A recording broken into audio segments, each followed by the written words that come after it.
Today is a promissory note to the women who will come after us. We do not wait tomorrow because we call our fathers when night is a prayer home.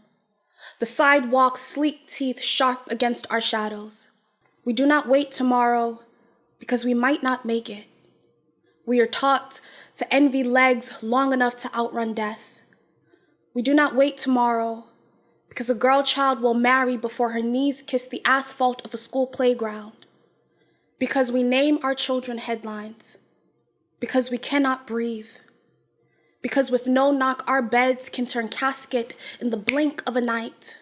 Today, some will sleep off hunger with the promise of tomorrow, so we do not wait. Instead, we sit at every table decisions are made, demand an equal serving and lick the plate clean. The table, a glass ceiling we see ourselves in. We fill our mouths with words the kitchen has no use for. Conjure the women who unhinged the doors before us. Ruth Bader Ginsburg, Oluwatoyin Salau, Ella Baker. We hold our feminists to our chests like icons. Nadia Murad, Malala Yousafzai, Gloria Steinem, my mother. We say their names till it fills the room, until we keep the promises of the Beijing Declaration, until consent is everyone's first language, until education is not a gated community, until women participate equally in decision-making, until every country achieves gender equality, until we do not put off until tomorrow what we can do today.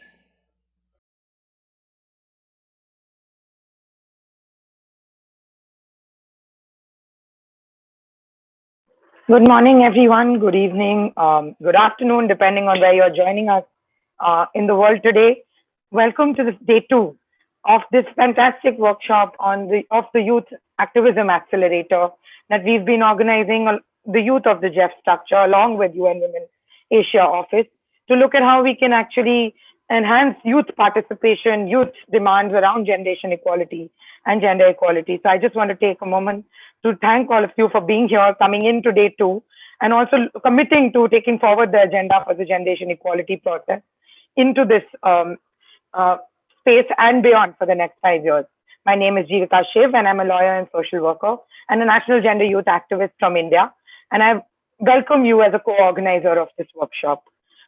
Just some quick interpretation things. We have interpretation at the bottom of the available for this workshop, and it's also a sign at the bottom of your screen.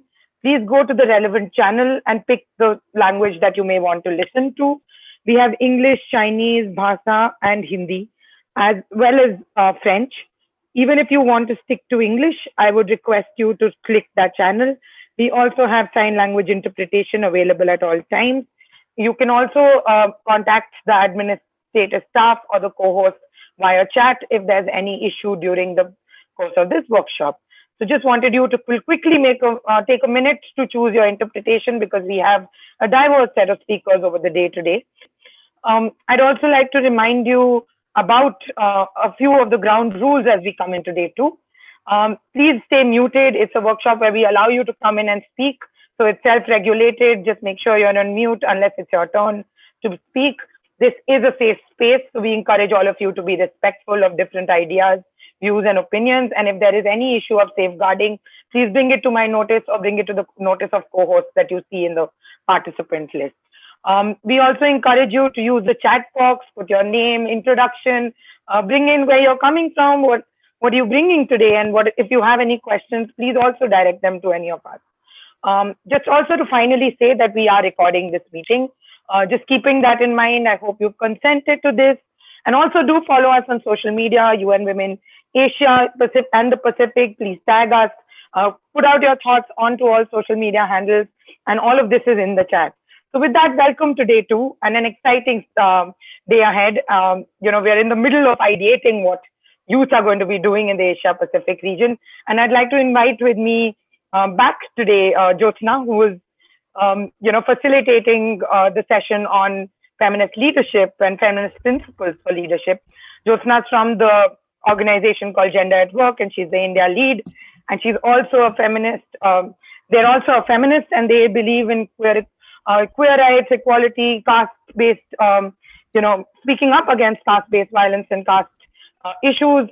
They're also been deep diving into the movements in India and globally, and has also worked in bilateral and multilateral organizations. So welcome back, Jyotsna. Let's quickly actually go to the room. I wonder, I'd request the mentee to be put up, and I'd just request you all to sort of come in to just reflect on where we were yesterday. And for those of you who've come in today, we were discussing basic feminist principles of leadership, movement building, collaboration. Just if we could have the mentee on the screen. There's a new mentee code for today. We'll also put it in the chat box in a minute, but I'm just going to read it out. I request you all to go to mentee.com and perhaps just reflect on what was that one principle or idea that stood out for you about feminist leadership from yesterday. And if you're joining today, what's the one idea that stands out for you when we say feminist leadership, especially in this intergenerational context, in the young feminist context? What is it that stands out? The code is 2128-0100, mentee.com.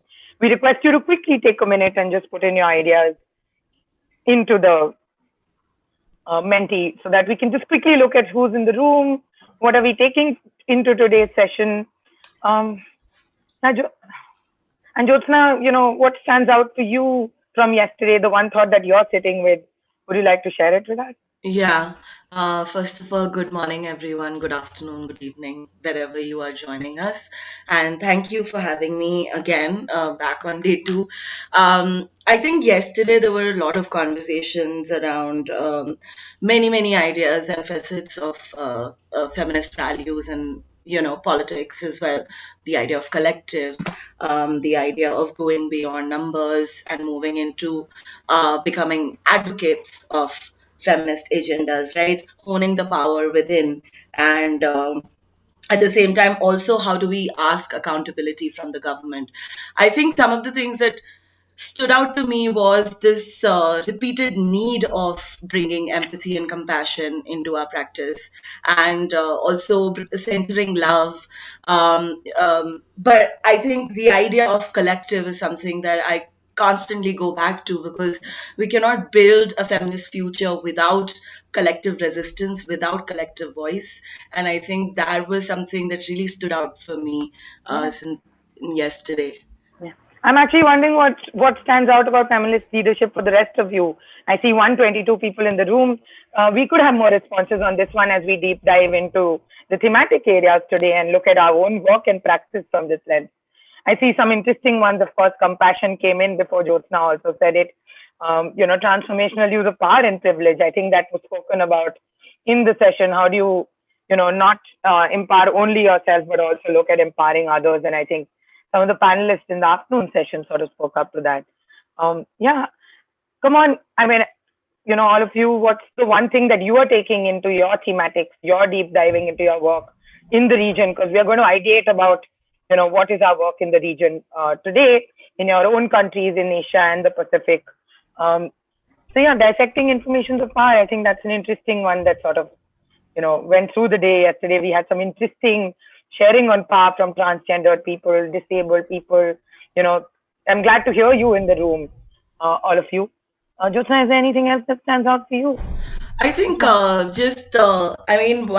this thing of constantly reiterating that how do we center values and ethics in our work and in our practice is something that we need to constantly think. So now when we are in day 2, reflecting upon day 1, and tomorrow we will hopefully reflect on the previous 2 days. But how do you constantly, deliberately, actively take values and ethics into your work and do it more gently? And I think another thing that came up was not claiming, and this is something that I shared, but it resonated with people, was to not claim the toxic masculine power in the way that we see resorting to sometimes ourselves. And depending upon which region, which context we're working in, of course, it has its own challenges. But how do we move towards claiming the power in a more generative, expansive way? Yeah. I think, yeah, and I think just going to today, where we are going to be talking about the thematic areas, and I will soon be sort of sharing the agenda for the day. I think it's important to look at intersectionality as we go into looking at, what have we committed to in generation equality? What have we committed to 25 years after Beijing, and, the commitment to women's rights and gender rights and making it more inclusive. And yeah, I think it's great to see you all back here today. We are going to jump into the thematic, but just before that, a little bit of thank you, Jyotsna, for coming in to sort of, reflect and take us into the third, the second and third day. I'd also like to invite in Hannah to just, take us 2 minutes into GatherTown.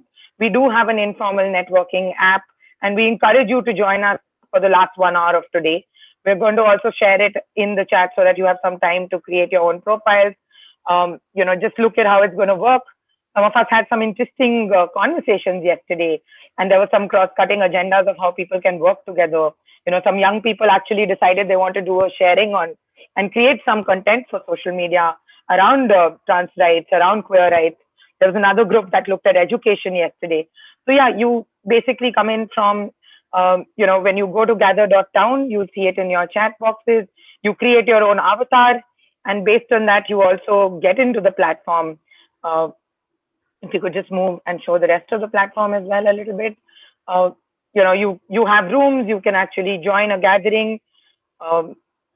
You can move this from your laptop, so encouraging you all to use laptops for this one. You can use the arrow buttons to go left and right and actually go into rooms. You can actually have audio-visual conversations sitting on a table. So do join a table, do join some of the working spaces there, and do come back in. I'd encourage all the NGYs to definitely be there, the National Gender Youth Activists, so that you all can definitely interact with people from your region as well. We're excited to hear all of you who are in the room today. And just remember to stay back for this session, because, what are young feminist spaces without some dialogue, without some space for you to create and co-create? Yeah.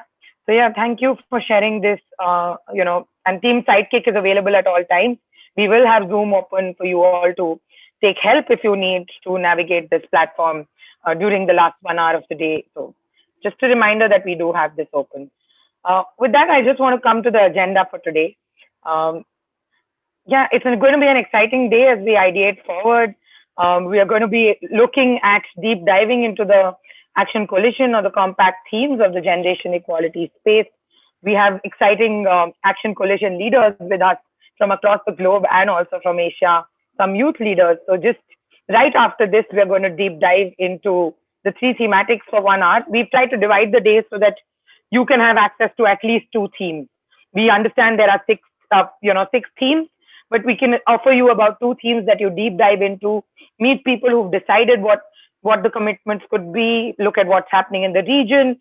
So in the first half, we're just going to have gender-based violence, bodily autonomy, and sexual and reproductive health and rights. And we're going to have an exciting one on technology and innovation for generation equality, led by Breakthrough Youth Coalition and UNICEF. And of course, then we have a break. During the break, we also have an exciting speaker, a young speaker who's been part of generation equality and has been speaking about climate change. And I think it's a huge issue in the Asia Pacific region. So inviting you in to sort of, listen to that conversation while you pick up some coffee and all of that during the break. That's at 10:50 Bangkok time. And then we dive into the 3 extremely important next sessions, which is economic justice and rights, climate change, what are those thematics doing? And of course, our compact on women, peace and security. And then we come back into the main plenary for a closing talk from the community, from those who work on the ground to deepen action as we go into day 3. And of course, tomorrow we'd like you to also join, and then we go to GatherTown, which I just introduced.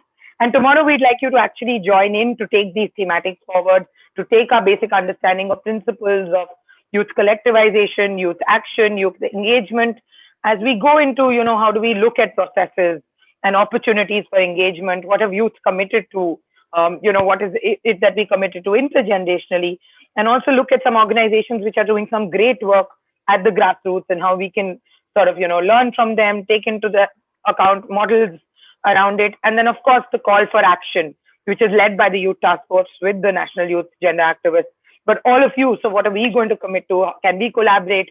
Can we form collectives in this region? And look at furthering youth activism. So with that, I just want to move deep dive into this first, set of breakout rooms for the day, but just reminding you to make sure that, you have your subtitles on in all the breakout rooms that you go to.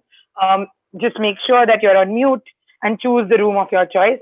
But yeah, let's go into, make sure your mic is off, be respectful.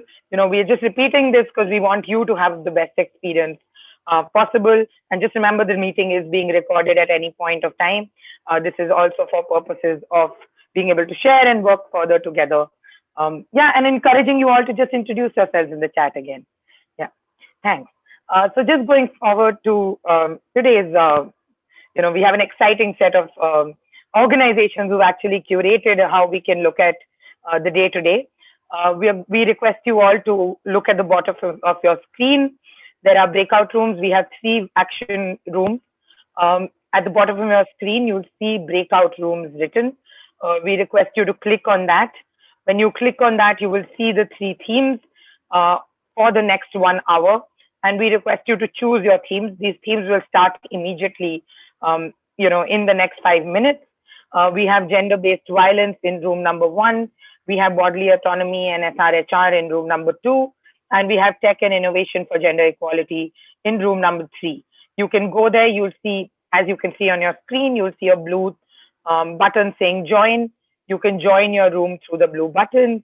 The organizations Breakthrough Youth Coalition and UNICEF, who are leading partners of these action coalitions in the generation equality process, are leading these conversations to deepen them in our region.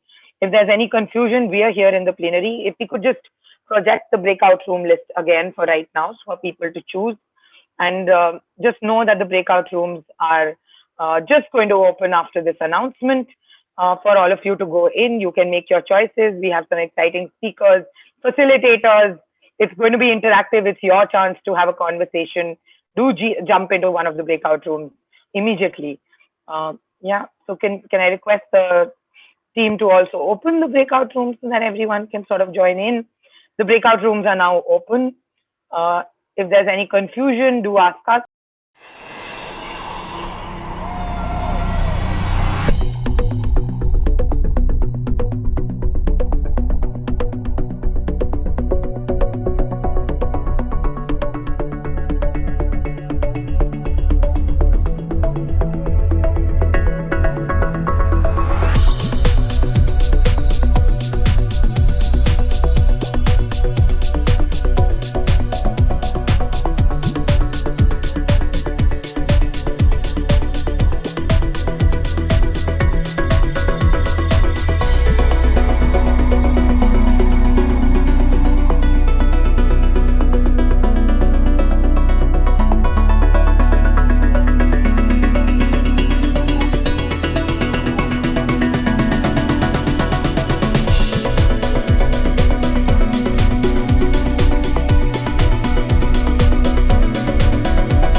Welcome back to the main plenary, everybody. If your conversations are not over, we request you to join in Gather Town and continue the conversations. I want to take this little bit of a moment in the main plenary to bring in someone who's really innovative and exciting and who's been a co-traveler in this journey of the Generation Equality Forum as a young feminist leader. Welcome, Takashan. I just want to introduce you, and I think any introduction to what you do is too little, but I'm just going to try and do it. Takashan has been an absolute icon, someone who's led the, as a youth leader of the Action Coalition on Climate Justice. She's a global influencer, an environmentalist, champion of child rights, a Forbes Under 30 TEDx speaker, a climate reality mentor, and she's a founder of, founder president of the social innovation enterprise Green Hope Foundation. As a youth leader of the Action Coalition on Feminist Action on Climate Change, as a human rights champion, a National Geographic Young Explorer, and even part of the SDG goals of UN Women, she's been able to influence spaces of recognizing climate justice And I'd request her, while all of you also go grab a cup of coffee and you listen to her, to speak about what she's been doing and how she's been working around generation equality. Kehkashan, you absolutely inspire some of us to take this conversation in the region forward. So over to you. Come on in.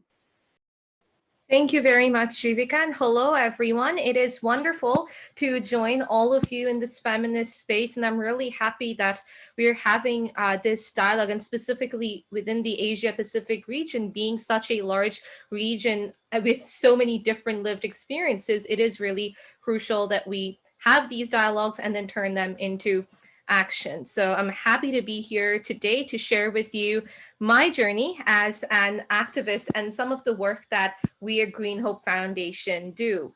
Now, we are kind of in the best of times and the worst of times, and as Dickensian as that sounds, it really shows us the state of affairs of the world right now.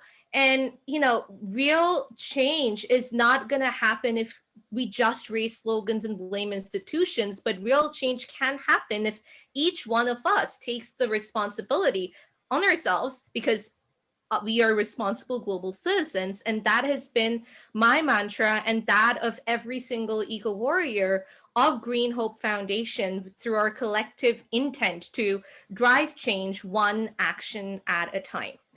So the words empathy, love, care, peace have always been a really important part of my life because that is what I grew up with. I come from a family where this has always been a part of our daily lives. I've seen my parents go out every weekend to distribute food, clothes to those in need. I used to always accompany them.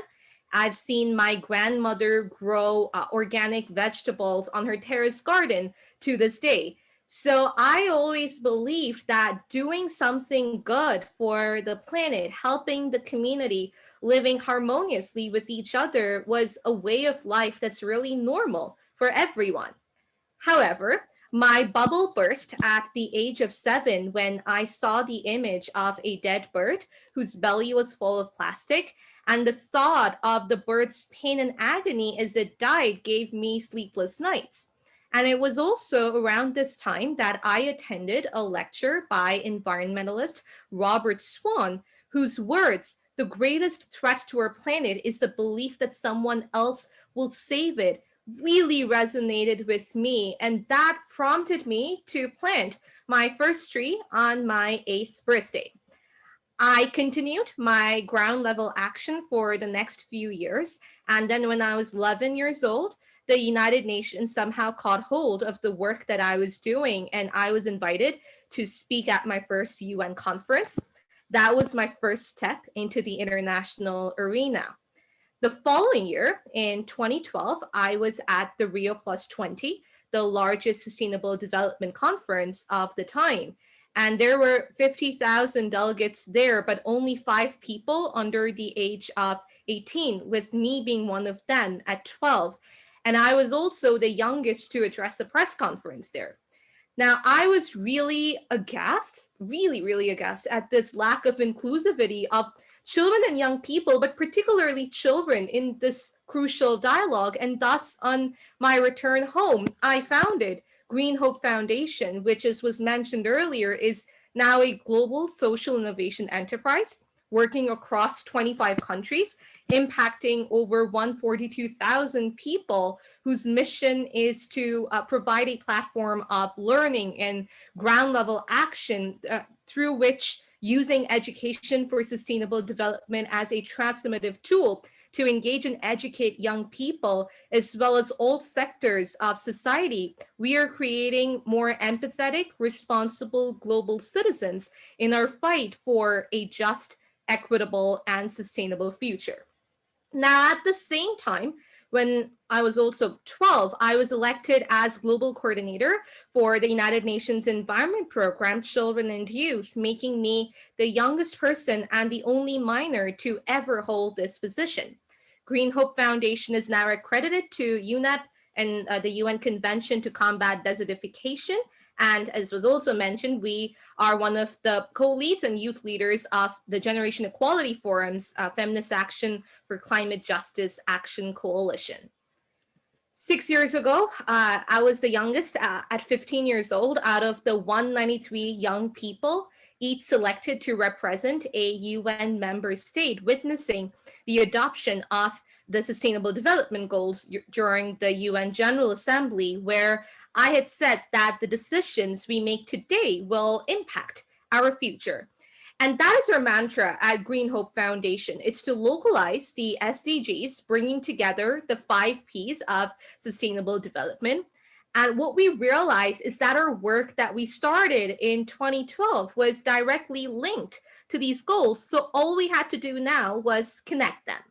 So how do we ensure climate justice and gender justice? Now, Green Hope Foundation works across 6 continents, well, actually all except Antarctica.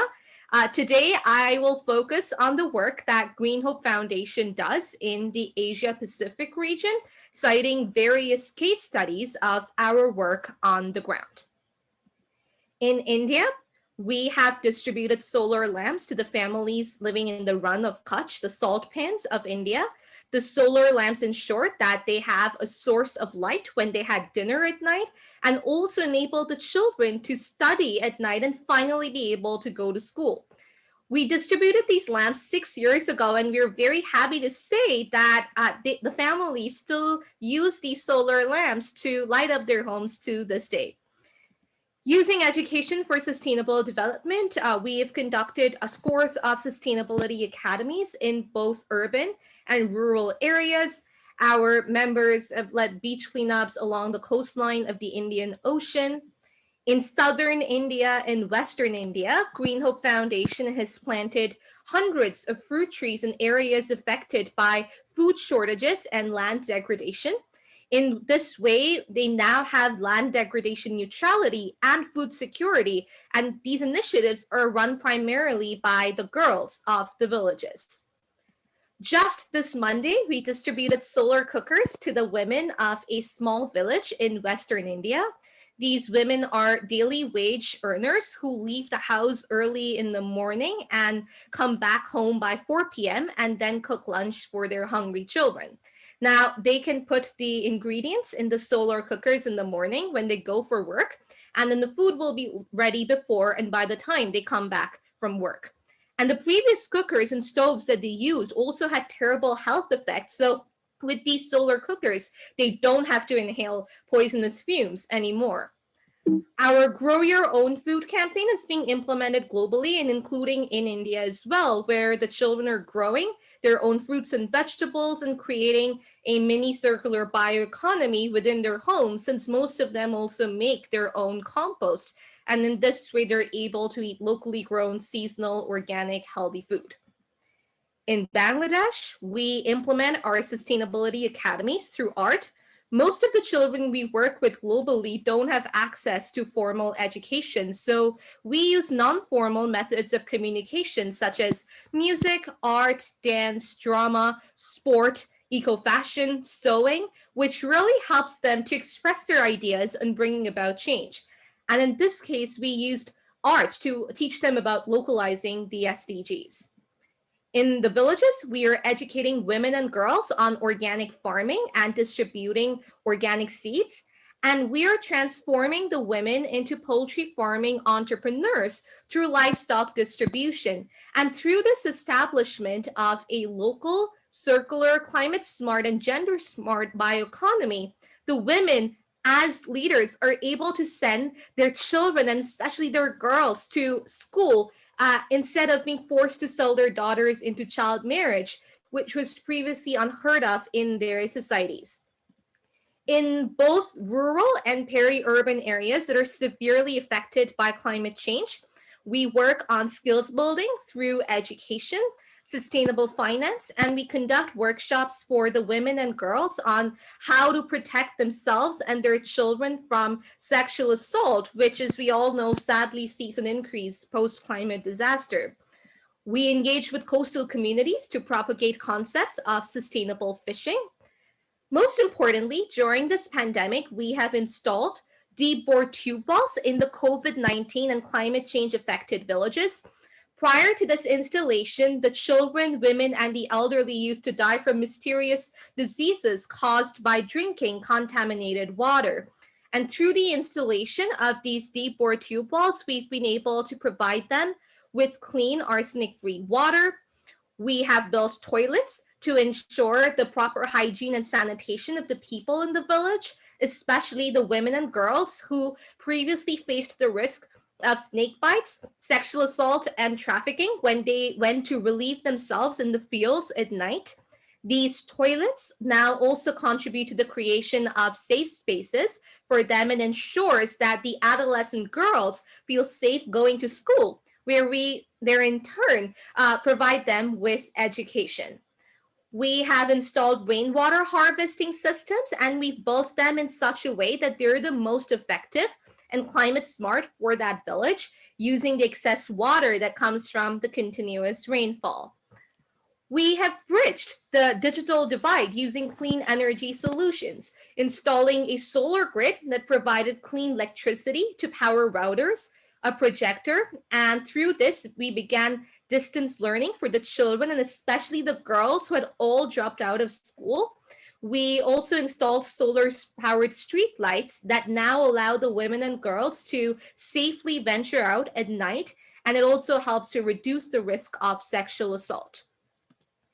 In Kutupalong, the world's largest refugee camp located on the Bangladesh-Myanmar border, Green Hope Foundation engaged with the Rohingya refugee children, once again using art and music to interact with them since none of them knew how to read and write. We taught them about environmental protection, keeping themselves and their surroundings clean, proper sanitation practices. We also planted several hundred trees with them along the border of the camp that will now help to prevent soil erosion and protect the camp from any landslides that might occur due to climate change. And we also help them cultivate their organic garden where they now grow their own vegetables. We work in the world's largest mangrove forest, the Sundarbans. On the Indian side, we have planted several thousand mangroves in areas devastated previously by Cyclone Isla.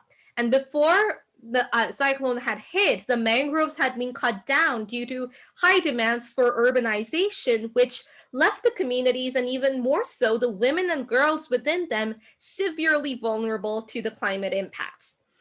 We also educated the children and women and the youth from the village, ranging from ages 4 to 19, about the importance of protecting their mangroves, which, as we all know, is also the habitat of the Royal Bengal tiger. The children interacted with us through art, music, dance, and drama once again. And it was one of the most heartwarming experiences for us to be able to see their hopes and aspirations expressed through art, and as strong as those in the urban areas. And basically, all they need is the opportunity. On the Bangladesh side of the Sundarbans, we conducted workshops with the children and women, again, on the importance of mangrove conservation and why they shouldn't cut them down, interacting with them through art. We also distributed solar lamps to these villages. These villages face tiger attacks regularly, and because there is no electricity, they're unable to apprehend the danger, and these solar lamps now protect them from the tiger attacks. We've also planted hundreds of mangroves with the local communities. In Nepal, we have engaged with a home for HIV-positive children and with an orphanage that houses children of prisoners, working with them on proper sanitation practices and teaching them about climate justice on the ground. We distributed solar lamps to the women of a retirement home and also a village near Kathmandu, encouraging them to use these lights for the betterment of people and planet. In Indonesia, we've engaged with children of an orphanage. These children had lost their parents in the Bali bombings. We engaged with them through eco-fashion and art from waste, painting, and through music. And they continue to be some of our most active members to this day. We also work on skills building through education of adolescent girls to ensure their ease of access to the job market and the ability to create green jobs for other adolescent girls as well. We've conducted several cleanups of the Kuta beach in Bali, sadly, still one of the most polluted beaches in the world. And we've also planted mangroves in Bali to do our bit to help maintain Indonesia's position as the country with the world's highest mangrove cover. In Vietnam, we have guest lectured at one of the universities of technology, teaching the youth about localizing the SDGs. In the small island developing state of Kiribati, we have conducted several beach and mangrove cleanups and planted several red mangrove saplings. Our members there are also strong advocates of recognizing the intersection between climate change and the increase in gender-based violence, some of whom have faced it themselves firsthand. Now, obviously, we're in the midst of a pandemic, so the first thing that we did was take our advocacy online. We have continued our sustainability academies online, and we've conducted over 90 high-level webinars in the past year of the lockdown, where we've truly had some amazing speakers. Now, as a co-lead and youth leader of the Generation Equality Forums, FACJ, we made our commitments, which are on the slide, based on all of the work that we do and our experiences on the ground level. And we plan to take forward these commitments and ensure that through them, we are actually able to reach out to the farthest first and truly leave no one behind.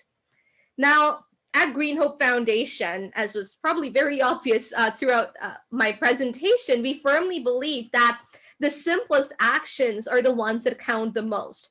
Laws and policies are extremely important, sure, but they need to be implemented. And that is why ground level actions are so important, because at the end of the day, only we can create true change if we as society take action.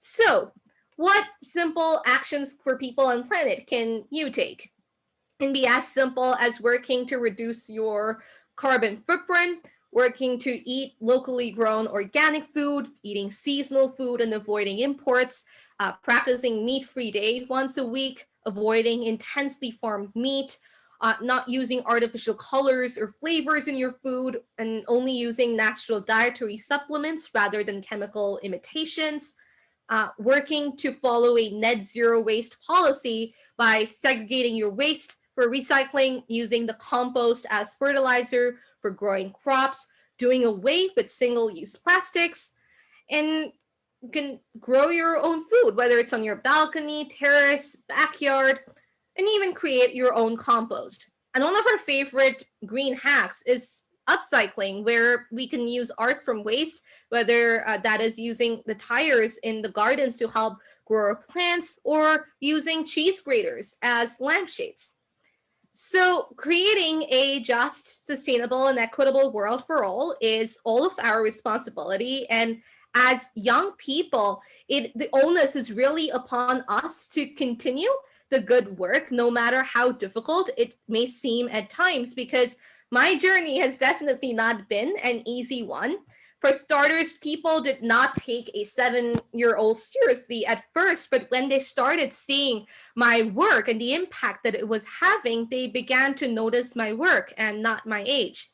And since I joined the international arena and the UN system at such a young age, and also because I am a girl, I faced a lot of harassment from older youth, with both within the UN system and on the ground. And now that I think about it, all of whom were men.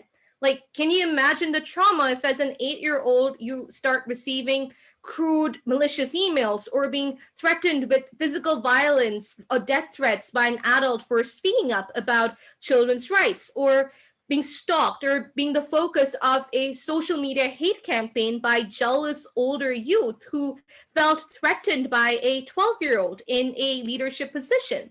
So for the past 14 years, these challenges have been a part of my daily life, not just because I'm a young woman or a person of color, but additionally because I was breaking the stereotypes. And as all of us in this field know, it's so important that we don't let these bullies stop us from doing our good work, because when you do good work, there are constantly going to be detractors. And I always knew from a very young age that as a woman and as a woman of color, I'd have to work 10 times harder than my counterparts to achieve my dreams. And because I've faced these obstacles, Green Hope Foundation works to provide safe spaces and tackle discrimination and lack of inclusivity that, again, as we all know, still exists to this day.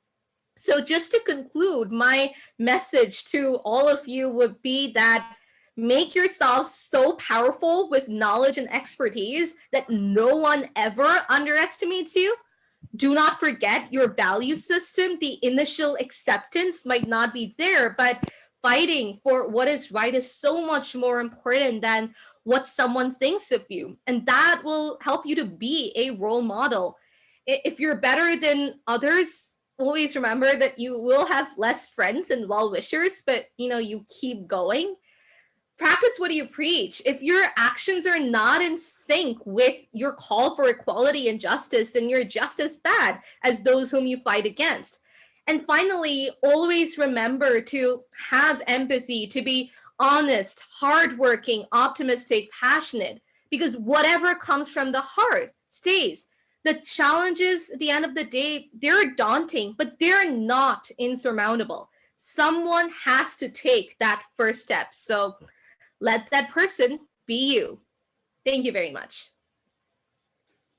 Thank you, Kakishan. I think it's a fantastic example of how youth can lead from the front, lead both at the ground, lead in action, as well as lead at multi-stakeholder dialogues, as you've done in the last 1 year or 2 years, in fact, to sort of work together in this journey towards generation equality and beyond. And it's great to see some commitments. I'm sure other youth have also made commitments, and you'll have the space to talk about these in the session in GatherTown in the last 1 hour today. So we request you all to join GatherTown. Give us a minute. We're just trying to sort out the breakout rooms. We will have a new set of breakout rooms to discuss new thematics. If your discussions from the first session were not concluded, we request you to just hold your thoughts, bring them into GatherTown, bring them into different informal spaces. We are going to open a new set of breakout rooms. Give us 5 minutes. We're just renaming them. Request the tech team to just name them again. You'll see them at the bottom of your screen. Please don't move till we request you to. We're just trying to sort it out. All of you who are co-hosts, because we are leading this together with a lot of organizations who've been working for the last 2 years. As you see, Action Coalition leaders and youth leaders specifically have come in to collaborate for these breakout rooms. They're also co-hosts for this meeting with us youth and with UN Women Asia office, Asia and the Pacific office. So we're just saying that some of you have been moving around tech. Be very careful when we are co-hosts, because we're all co-leading this. People get to move here and there and it gets confusing. So if you have co-host facility to project, just make sure you don't close us all out of rooms. Just a warning, just coming back to, for this round, some of you may need to open subtitles in some rooms. Just make sure you do that.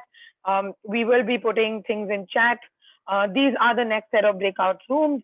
We will open them in 5 minutes. You'll have to rename the 3 rooms immediately before people can go into them and you can open them. But let me just introduce the next 3 rooms in the meanwhile, while the tech team gets the rooms going. We have the Women, Peace and Security Compact, which is a key thematic area, which is which has been composed in the generation equality space. And I think given the situation of peace and security and the role of women, it's extremely important to look at this. We have UNICEF, we have UN Women, who's been a Action Coalition leader on this, sort of leading this space today in the discussion, along with other members of that group who've been sort of leading these compact discussions. We also have with us Economic Justice and Rights Action Coalition, sort of furthering what's happening in Asia around economic justice and rights, grounding that conversation. We have Seva Bharat, and we have other organizations, including Maqam. It's a network of women farmers, also looking at how we can deep root this someone who's been associated with the Harrow Commission, come in to lead that session, which is room number 2. Give us a little while to just name them. And room number 3, of course, is taking forward the conversation that Kehkashan as a youth leader from that Action Coalition just presented to you. But I think there are many more organizations, and we're being led by Diva for Equality and Action Coalition lead on this to look at what's happening on these 3 thematics. We understand you can choose only one at a time and deep dive. The rest are available on the Generation Equality website. We request you to just pick out from them. And we are, for all of you who just sort of joined us in, we've had 3 thematic conversations. We're moving into another 3. We come back into the plenary after this for a conversation, and then the informal spaces, which become more important because, time is short in these breakout rooms, as we understand. And tomorrow we actually deep dive into action around these thematics and the overall need for youth leading change together intergenerationally. So just going into the next round of breakout rooms, and of course we will try and get this done. Can we open the next round of thematic rooms, even if they're not named correctly? Just know that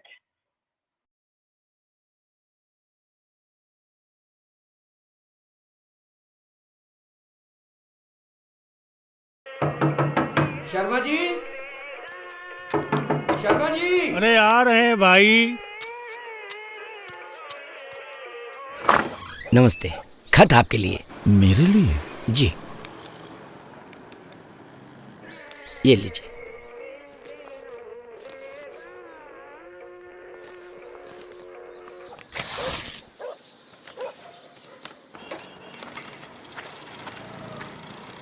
नमस्ते। यो खत मैं आपको इसलिए लिख रहा हूं क्योंकि आज जो दिक्कत आपको है वही कुछ साल पहले मुझे भी हुआ करती थी। मारी छोरी और उसके सपने की। तो ध्यान से सुनिए और जो मैं कहता हूं वही कीजिए। आपकी छोरी का सपना एक सपना ही रहने दीजिए। वो चाहे कितनी भी जिद करे, उसकी एक न सुनना। छो क्यों रहे हो? मैं सच ही कह रहा हूं, क्योंकि मान लो आपने एक बार उसकी सुन ली, फिर तो सब बदल ही जाना है ना। पहले तो वो आपकी एक ना सुनेगी, फिजूल खर्चा करेगी, आपको जबरदस्ती अपने पुराने कपड़ों से दूर करेगी, फिर एक करारा नया पोशाक दिलावेगी, वो भी हर 2 महीने में। वो भूल जावेगी कि आपका घर आपका है, वो पराया धन है। बिना पूछे आपके घर की मरम्मत करवा देगी। और तो और आप चाहे जितना मना करो, आपके छोटे से छोटे जुकाम के लिए भी आपको बड़े से बड़े अस्पताल ले जावेगी। शादी में भी दिक्कत आवेगी। इतने सारे रिश्ते जो आवेंगे, आप बौखला जावेंगे। इतनी मेहनत से जो आपने नाम कमाया है, उसका क्या फायदा? बाहर निकले तो आप उसके पिता के नाम से ही जाने जावेंगे, जैसे लोग अब मुझे जानने लगे हैं। छोरी का सपना कुचलने की हिम्मत न हुई मारे से। उम्मीद करता हूं ये पढ़ने के बाद आपकी भी ना होवेगी। आपका शुभचिंतक साक्षी मलिक का बापू। आप भी अपनी बेटी को पढ़ाएं, लिखाएं और लिखने दें उसे आपकी और अपनी नई किस्मत। क्योंकि लड़की पढ़ेगी, आगे बढ़ेगी, तो सिर्फ उसकी नहीं, आपकी भी शान बढ़ेगी।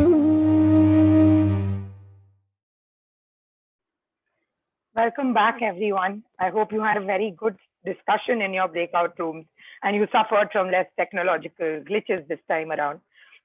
I just want to take a minute to request you all to switch to interpretation channels, to switch to English, because we have a multilingual panel, a ground panel of those working in the Action Coalition to further the action on gender-based violence and on cross-cutting themes. We have voices from the grassroots who've been engaging with this. But just to pick up and make sure that you have interpretation in place before we go in, at the bottom of your screen, you'll see an interpretation block. Just make sure you pick up your language. We have Bahasa, Mandarin, English, Hindi, and French. Make sure that you pick up English if you want to listen to English. It will not come automatically for this session. Just wanted to let you know. With that, I actually want to introduce the moderator to take forward this session, someone I deeply look up to and has been, doing pioneering work in this space. Welcome, Urvashi ji, to the panel, of course. Sorry, Urvashi. Welcome to the panel. Urvashi is the Global Director of Advocacy, Global Advocacy at Breakthrough. Breakthrough is an action coalition lead on gender-based violence, but they're also leading some of the conversations in Asia and have been engaging very deeply with youth on how to also engage youth further. Urvashi ji has been leading this work, working on issues of child rights, refugee rights, and women's rights. As director of Breakthrough for 16 years, she has intensive experience on program strategy, implementation, regional and national implementation, looking at gender-based violence, adolescent empowerment, reproductive health rights, engaging men and boys, and working on HIV. She's also represents Breakthrough as a board member on the Men Engage Global Alliance and the Global Alliance on Social and Behavioral Change. Welcome, Urvashi ji. It's really an honor to sort of have an intergenerational panel, a groundbreaking panel from the grassroots as well, to look at what are voices of young people doing in those spaces and how are we facilitating that. Anjali, अगर आपको अंग्रेजी को हिंदी में सुनना है तो आप भी हिंदी चूज कर लीजिएगा ताकि आप इस पैनल में भाग ले पाए. Sorry, I just broke out into Hindi to just make sure that our panelists are able to understand someone who speaks in English. Over to you, Urvashi ji. Thank you, Jivika. That was a very lengthy introduction, and appreciate you and women. Thank you so much for giving us this platform to share about the work that some of our leaders from our communities are doing. And both the leaders, as Jivika has shared, will be speaking in Hindi, and you can understand the communities that they come from and the context that they might be coming from. So it's a privilege to be holding this space with these two young leaders from our community. Just to reflect back on the video which was shown, some of you have appreciated the video. Breakthrough has been working with media arts and culture since its inception almost 21 years ago. And we have been looking at how to use media arts and culture to talk about extremely difficult issues which generally people don't want to even broach upon. So media actually helps us open up some Pandora boxes and also helps us create conversation and dialogues with different stakeholders. What we see in the video is basically challenging the norm that girls do not have value. We are trying to invoke pride in the aspirations of girls, in building up their agency, in ensuring that an investment is done in the girls by their parents. And in that sense, invoking a sense of pride. The example that we have used in the video is actually a young athlete from one of the states in India, Haryana, which has sun preference and does not and has a very skewed child sex ratio as well. So Sakshi Malik is one of the wrestlers, and she her father actually went against all the odds to to ensure that her daughter is able to do what she wants to do. So that was the purpose, and this is exactly how we use media arts and culture to challenge norms and narratives around gender-based violence and gender-based discrimination. Moving on, and really without any further ado, I think I would like to now introduce the young people, two young girls from our community, young women from our community, who have in various ways challenged these norms that we talk about. And you will hear their stories in their own words today. And I would now like to turn on to first Anjali. Anjali, over to you to share what has been your journey and experience in challenging gender-based violence and norms, and how really has the last one and a half year looked for you? Over to you, Anju.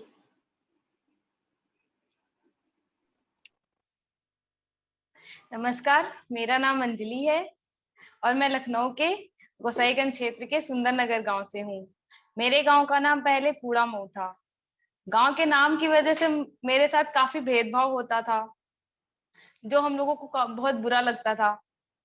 फिर हम लोगों ने सोचा, तारों की टोली के माध्यम से हमने सोचा कि हम अपने गांव का नाम बदलते हैं, और फिर हमने एक अभियान चलाया जिसमें मैंने अपने गांव का नाम बदलने का शुरू किया। पहले मैंने अकेले ही कोशिश की, लेकिन फिर मुझे ऐसा लगा कि मैं अकेले नहीं कर पाऊंगी, मुझे ऐसे साथियों की जरूरत पड़ेगी जो मेरे जैसा सोचते हों और मेरे इस अभियान में मेरा साथ दें। फिर मैंने अपने ही साथ की अपनी सहेलियों को जोड़ा, फिर मैंने अपने फैमिली वालों से बात की, और फिर मैंने अपने प्रधान जी से भी बात की। सब लोगों को इकट्ठा करने के बाद फिर हमने अभियान चलाया गांव का नाम बदलने का।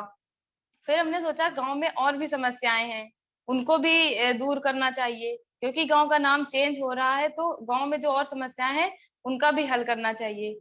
हमारे गांव में काफी समस्याएं थी, जैसे समानता, लिंग भेदभाव, बाल विवाह, लड़कियों को शिक्षा को लेकर और स्वास्थ्य को लेकर। ये सारी चीजें हमारे गांव में कोई नहीं सोचता था, लड़कियों की शिक्षा के बारे में कोई नहीं सोचता था। फिर हम लोगों ने काफी मेहनत की, काफी प्रयास किया, तो 4 साल मेहनत करने के बाद नतीजा ये निकला कि हमारे गांव में लड़कियों को समानता भी मिलने लगी और भेदभाव भी कम हुआ, बाल विवाह भी कम हो गया, और लड़कियां जो पहले नहीं बोल पाती थी 4 सालों में, वो लड़कियां बोलने भी लगी और गांव से बाहर, अपने क्षेत्र से बाहर लखनऊ तक पढ़ने भी जाने लगी। ये सारे बदलाव हुए ही थे कि अचानक से कोरोना आ गया, लॉकडाउन लग गया। फिर जो जो समस्याओं का हम लोगों ने हल किया था, वो सारी समस्याएं फिर से आ गई। लॉकडाउन अकेला नहीं आया, जब लॉकडाउन आया तो अपने साथ ये सारी समस्याएं लेकर आया। जिन समस्याओं पर हम लोगों ने 4 साल तक मेहनत करी थी, वो सारी समस्याएं फिर से उभरने लगी। जहां से हम लोगों ने स्टार्ट किया था, हम लोग वहीं जाकर फिर से रुक गए। फिर से असमानता होने लगी, हिंसा होने लगी, लड़कियों की शिक्षा के बारे में नहीं सोचते थे। लॉकडाउन में सबसे ज्यादा राशन को लेकर दिक्कत हुई, क्योंकि सब लोग अपने अपने घर वापस आ चुके थे, उनकी जॉब चली गई थी, जो काम करते थे लोग वो सारा चला गया था, छूट गया था उनका। फिर राशन की सबसे ज्यादा दिक्कत होने लगी। हम लोगों ने अपने समूह के सब लोगों ने मिलकर, जिनके पास ज्यादा दिक्कत थी, उन लोगों को राशन की व्यवस्था करवाई। और लॉकडाउन के चलते लड़कियों के ऊपर सबसे ज्यादा प्रेशर शादी का था, जो मेरे ऊपर भी था। लॉकडाउन में सबसे ज्यादा प्रेशर यही था कि आप पढ़ाई कर रही हो, लॉकडाउन चल रहा है, पता नहीं कब तक चलेगा, जितना पैसा आपकी शिक्षा पर लग रहा है उतना ही हम पैसा लगाकर आपकी शादी कर देते हैं, क्योंकि लॉकडाउन में कम लोगों को बुलाना पड़ेगा, कम लोग आएंगे, खर्चा कम होगा। तो फिर सबसे ज्यादा प्रेशर शादी का था। फिर हमारे घर में जब हमारी शादी की बात होने लगी, तो मैंने मम्मी पापा को अपने समझाया कि 2-3 महीने का जो लॉकडाउन है उसमें आप मेरी पूरी जिंदगी खराब कर दोगे क्या, और हमारी पढ़ाई अभी चल रही है, क्योंकि लॉकडाउन के चलते हम पहले सारा फोकस मेरा पढ़ाई पे था, और फिर अब शादी की बात होने लगी तो थोड़ा डर भी लगने लगा। फिर काफी समझाने के बाद मेरे घर वाले मान गए। फिर मुझे ऐसा लगा कि ये जो प्रेशर मेरे ऊपर है, ये गांव की और लड़कियों के ऊपर भी हो सकता है। फिर मैंने अपने समूह में बात की। फिर हम लोगों ने गांव में जब बात करी, तो हम लोगों को पता चला कि हमारे गांव में 2 बाल विवाह हो चुके थे। उन लड़कियों की शादी हो चुकी थी जिनकी उम्र 16 से 17 साल ही थी। फिर हमें पता चला कि तीसरा भी होने वाला है। तब हमने सोचा, 2 तो हम लोगों को नहीं पता चले हैं, क्योंकि गांव में ज्यादा लोगों को नहीं बुलाया गया था, बस घर वाले ही बुला के बस शादी कर दी गई थी। फिर जब तीसरा हम लोगों को पता चला, तो हमने सोचा कि अब ये वाला तो नहीं होने देंगे। फिर हम लोग गए, समूह में बात की उनके घर वालों से, तो हम लोग लड़कियां थे तो हम लोगों को डांट के भगा दिया गया। फिर हमने अपने घर वालों से बात की, हमारे मम्मी पापा और हमारे समूह की जितनी भी लड़कियां थी, उन सब के मम्मी पापा, जब उनके घर जाकर उनसे बात की और काफी समझाया कि अगर जो आप 16 साल की लड़की है आपकी, अभी इसको पढ़ने दीजिए, और अगर जो आप जबरदस्ती शादी करोगे तो फिर आपके ऊपर कानूनी कार्यवाही की जाएगी। तो जब काफी समझाने के बाद फिर जाके वो माने कि इतने सारे लोग हैं, अगर जो हम लोगों ने इसकी शादी करी तो हो सकता है ये लोग जो कह रहे हैं वो करें। फिर वो लोग मान गए। अब उनकी लड़की पढ़ रही है और उनकी शादी रुक गई। इस तरह से हमने अपने गांव में बाल विवाह भी रोका। और फिर हमें महसूस हुआ कि जब जहाँ पे राशन खरीदने के लिए पैसे नहीं थे, वहां पे लड़कियों के स्वास्थ्य की बात भी आ रही थी कि वो पैड कैसे खरीदती, क्योंकि महामारी के दौरान पैड भी नहीं खरीद पा रही थी। ब्रेक थ्रू के माध्यम से हमें पैड बनाना बताया गया था। फिर हमने अपने गांव की सभी लड़कियों को पैड बनाना बताया, जिनमें से काफी लड़कियों ने लॉकडाउन के चलते पैड बनाया और उसे यूज भी किया। और फिर मास्क की भी जरूरत पड़ी, क्योंकि जो गरीब लोग थे वो मास्क नहीं लेते थे, बस ऐसे ही कपड़ा बांध लेते थे जब जाते थे तो, और कुछ लोग कपड़ा भी नहीं बांधते थे। तो हम लोगों ने मास्क बनाकर उन सभी लोगों को मास्क दिया, और जिनके पास राशन नहीं होता था, प्रधान जी के माध्यम से हम लोगों ने उनकी भी मदद करवाई। इस तरह हम लोगों ने लॉकडाउन के चलते भी अपना अभियान जारी रखा और अपनी कोशिश करते रहे, ताकि हमारा जो अभियान चल रहा है गांव का नाम चेंज करने का और गांव में जो समस्याएं हैं वो सब बदलने का, तो ये सारी चीजें हम लोगों ने लॉकडाउन में भी करी और काफी समस्याओं का समाधान भी किया।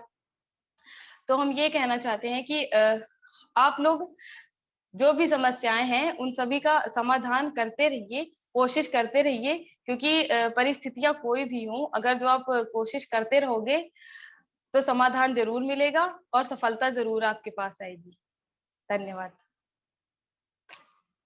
Thank you so much, Anjali, for sharing your story. And really, there is so much to learn in what you have shared. You spoke not just about how you took your own initiative, but also mobilized your friends, had a word with your parents and mobilized their support, and also then involved community stakeholders like the pradhans. So really appreciate the sharing of the story and the challenges which you face. I'm sure it's not easy to talk to your parents about not getting married. Yeah, and it's one of the when parents have so much of pressure that they want to get their daughters married off, to be able to negotiate that for yourself is a big thing. And I appreciate you for taking a stand for yourself and the choices that you made. Yeah, so now we move on to Ritu, who is from the state of Haryana, which I was briefly mentioning to you all about earlier when the discussion started. So Ritu is one of the youngest in our Team Change Leader program. And she has recently joined, but even though her journey has been short, I think what inspired us is the way she has been able to carry forward the message even in her family and the community. So we would like to now hand over the space to Ritu to share her story. Ritu, what has been your experience in addressing the issue of gender-based violence and discrimination, and how have you been been able to handle it, especially during the COVID pandemic? Yes ma'am, जैसे कि यूनुस जी ने बताया है कि मेरी journey इतनी बड़ी नहीं रही है, छोटी है जर्नियाँ, पर जैसे कि बात आती है लड़कियों की स्टडी को लेकर, हिंसा को लेकर, वायलेंस को लेकर। सॉरी, मैं रितु आपको तंग कर रही हूँ, आप माइक साथ में रखोगे थोड़ा पास, क्योंकि वरना इंटरप्रिटेशन में मुश्किल हो रही है। Sorry to interrupt. हाँ रितु बोलो।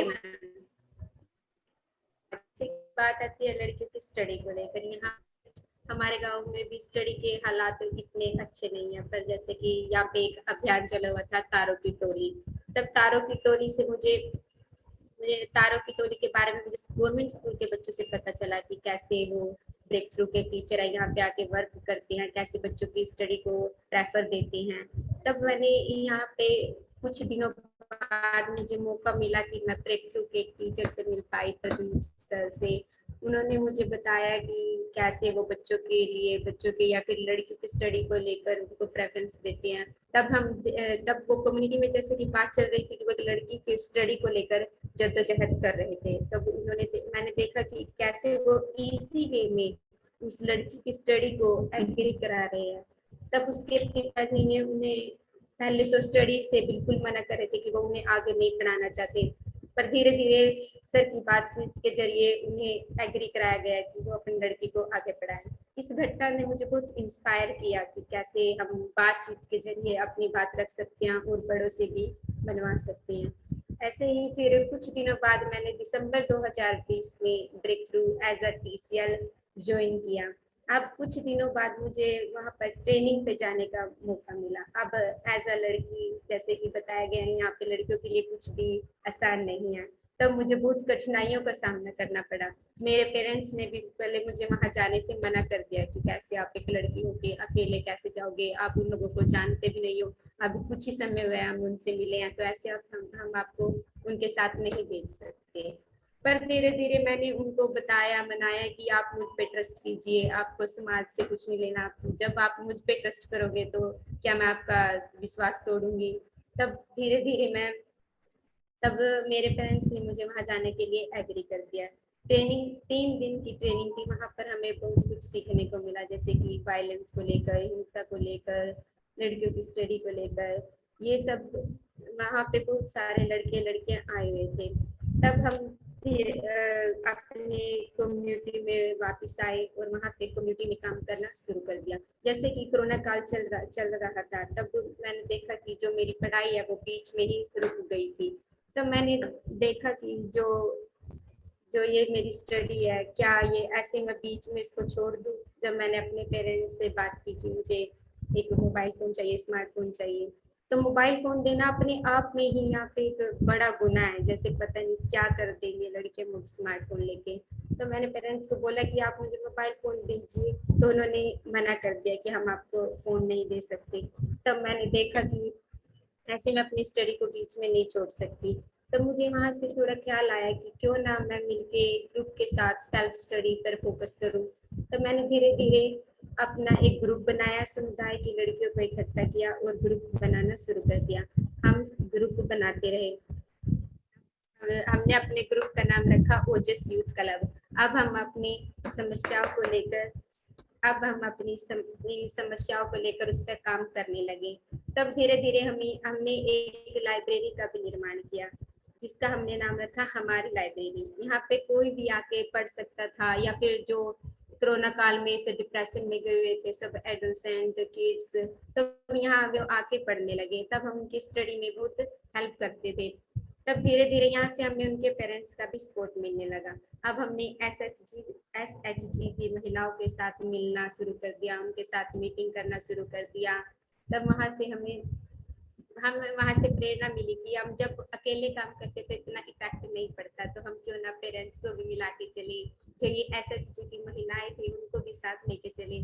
तब हमने उनको साथ लिया और एक वाइन्स ऑफ क्लोजिंग के ऊपर एक रैली निकाली।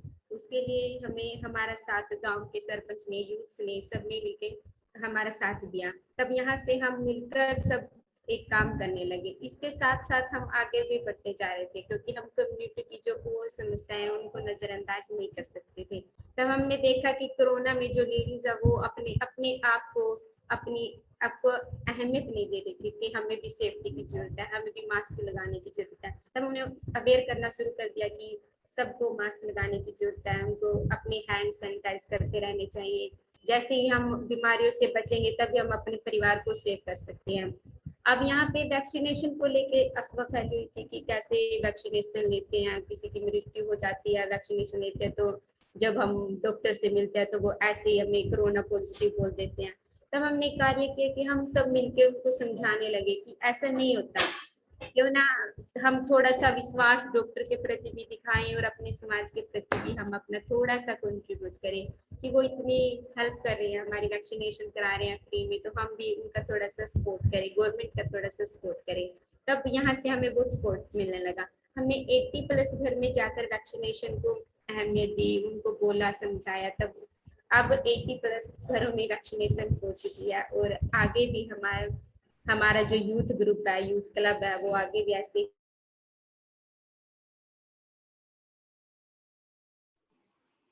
I think Ritu has got dropped off. Yeah. So I think she was almost at the end of her sharing. Ritu, कुछ बचा है? तुम वापस आ गई? Oh ma'am, it's cover. Okay. Thank you so much. Thank you so much. So both Ritu and Anjali have actually been able to capture how young people, or especially young girls, have to fight for their own very basic rights of education and health as well.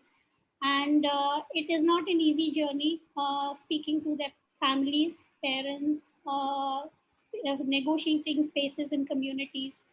But ultimately, once they have established themselves, I think people just tend to look up to them for various kinds of things. I personally know how Anjali is now allowed to travel outside her state with a person from Breakthrough, which earlier she would not have even dreamt of. She has been to Delhi for 3-4 days on her own, and also accompanied other younger girls from the community as well to the city from the village where she stays. So all of these issues, even how minor they look for these girls, are a big step to achieving what they want. As Breakthrough, we are committed to influencing and reaching over 2 million adolescents over the next 5 years. That's the commitment that we have made under the Action Coalition of GBV as a co-lead. And we will continue to work and invest towards building agency of young people across board, no matter from where they come from. So with this, I am not sure whether I can continue with keeping in mind the time lag. So I will hand it back to Jivika and to take the conversation forward.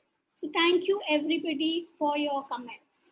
Really appreciate. Thanks Ritu, thank you Anjali. Really appreciate for you joining us. Thank you, Ritu. Thank you, Anjali. And a big thank you to Urvashi ji for facilitating this. I think it's great for some of us youth who've been working from the local to the global to actually root this in our own context, to be able to have people who are working on the ground with us, co-creating with us, be heard on such platforms. And I think we continue to make sure as youth that we have intersectional, diverse voices at the table, and not only some people, and make this intergenerational in our ways forward as well. And with that, we actually come to the closing of day 2, when we are going to now look at, we've inspired ourselves yesterday, we've ideated today. So tomorrow we are going to come back looking at how do we take action. Where is the action in formal spaces? Where is the action at the grassroots? We're going to have youth task force members, national gender youth activists, other youth, others from civil society who've been taking action at our regional level come in and have a dialogue. And all of you who've been having, such great initiatives in the region come in and speak to us and collaborate together to look at a pathway forward. But for today, I'd really encourage you to start those dialogues in Gather Town. That's a space where we are going to sort of have informal conversations. That's a space where I met so many inspiring people yesterday, and I look forward to seeing you all there today as well. We will just be projecting that on our screens, but before that, just a small video for all of you to come in, look at what's happening with generation equality and take it forward, and then over to Gather Town. So yeah, please. Hi, I'm Faith, and I'm Faithfulness. My name is Attila Yoldash. This is Zohra Jalal. My name is Katrina Leclerc. Namaste.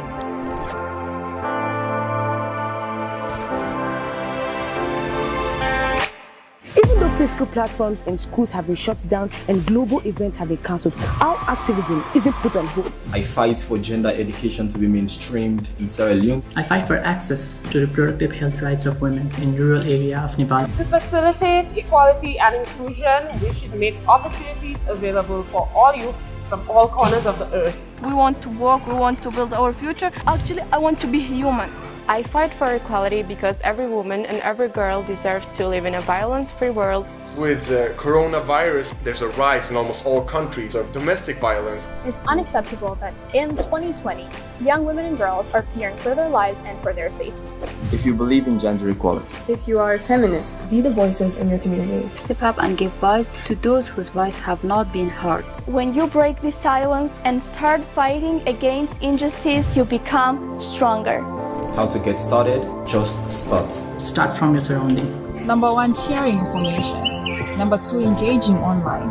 Number 3, showing up to online movements. I am Generation Equality because I believe in boys and men. I believe that boys and men want to be good and want to do good in society. I am Generation Equality because I believe in the power of youth to achieve a more sustainable and equitable future for us all.